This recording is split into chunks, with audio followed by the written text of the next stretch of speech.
Hello, my lovely Capricorns, and a very warm welcome to your October 2023 horoscope forecast.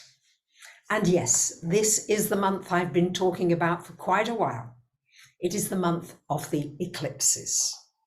So the energies are especially powerful. They are offering opportunities for immense change, and this can often happen in a very short and compacted time span. The frequency and energy of eclipses can last for up to 6 months. And both of these eclipses, the solar and lunar eclipse this month, are in Venus-ruled signs, Taurus and Libra. So it would be very helpful if you can find your Venus in your chart and begin to activate it yourself. If you don't know where your Venus is, you can get a free chart from my website, yourastrologysigns.com. If you go under reports, free report, you'll also get a free mini reading. Venus in your chart shows you what you enjoy, what you love, what gives you pleasure, often where your creativity lies, your talents, your gifts. So the more that you can consciously think about this and activate it during this eclipse period, the more you can bring out those gems and pearls that are buried deep inside of you. Let me break the month down for you, lovely Capricorns. On the 5th of October, we've got Mercury coming to join the Sun and Mars in the 10th house. So whenever there's a focus in this 10th house, this has to do with career, yes. So for many of you, there could be new beginnings, new opportunity in your career. With Mars there, you may need to be proactive. Some of you may decide to become self-employed or need to be more independent in your work area. But not only work and career, this has to do with you shining your light wherever you go. That whatever you do, you add a spiritual dimension to everything material. So even if you're doing something very mundane, like picking up litter or tidying or cleaning, that you do it with a very cheerful heart, that you do it with your attention, with your presence. Easy to do, no, but this encourages you to do it, because the more you can do that, the more you will light up your dimmer switch. Many of us are quite dim and we need lighting up. And that is the way to light yourself up, through smiling, your innate joy, your innate enthusiasm with everything. It's really, in a sense, going back to being a child, but consciously doing the adult things with the energy and the passion and the excitement of a child. Easier said than done, but that's what I'm reading into this on a psychic, deeper level. Now, on the 9th of the month, Venus will come into your 9th house. And this is wonderful for travel, planning a trip, going somewhere you love, meeting someone from overseas that you might fall in love with.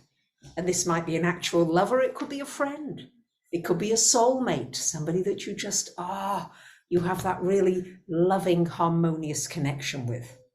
It's also a wonderful opportunity for studying, for learning, for teaching, for writing, for sharing information about a subject or subjects that you love. And it also takes you further on your spiritual journey and quest. This can bring really beautiful people into your life. On the 13th of the month, Mars will come into this 11th house, a wonderful opportunity for networking, negotiating, getting together with other people, other groups, and really you may be the impetus for getting things moving. You might take the lead because you are a cardinal sign, so you do like to be the boss. So this may give you an opportunity to really use those leadership skills and help a group or a community along in a new way. Or it may just bring to you some new friends. On the 14th of the month, we have the first eclipse. It is a solar eclipse up here in the 10th house. And this is asking you to really dig deep and bring out of you the things that you might have just said, oh, well, I can't do this, and I haven't had the time to do that. It's really a good time for looking at your gifts, your talents, and finding ways to cultivate them, to share them, to bring them into the lives of others. And at the very least, to develop what is inside of you. And it can be just simple things. It doesn't have to be something complex and enormous like being a Nobel Prize winner or going to Mars. No, perfecting your ability to cook, perfecting your ability to garden and knit, perfecting your ability to communicate well with others, to really learn to listen well. There's so many things that we just brush by and say they're not important. They are important. They're the mechanics that make the world go round. So these are all spiritual things to think of during this powerful eclipse time. On the 23rd of the month, the Sun and Mercury will come into this 11th house again. So it's a wonderful time. Your dreams and wishes are being activated. What are you aspiring to? What do you want to achieve? Who do you want to become? What do you want to grow into? And what kind of environment do you want? What kind of friends must you have? People who encourage you, who say, yeah, you can do it. Not people who criticize you and hold you back. So this is an opportunity for creating a whole new, nourishing circle of friendships and acquaintances around you.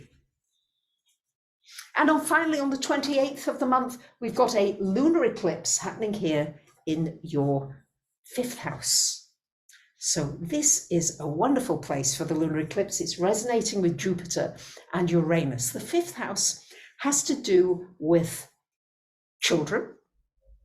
So there may be a completion, there may be an ending, there may be something to do with children, there may be something to do with entertainment, something to activate more of your creativity, which is the 5th house, romance, love, excitement, joyfulness. You're being reminded, because sometimes you're a Saturn ruled sign, so you can be very serious, and that has its place. But this here reminds you there must be a balance between the serious and the fun and the joyfulness, which is your innate being. So activate your Venus. I wish you a wonderful month, and I thank you for liking, commenting, sharing, and subbing. Bye for now.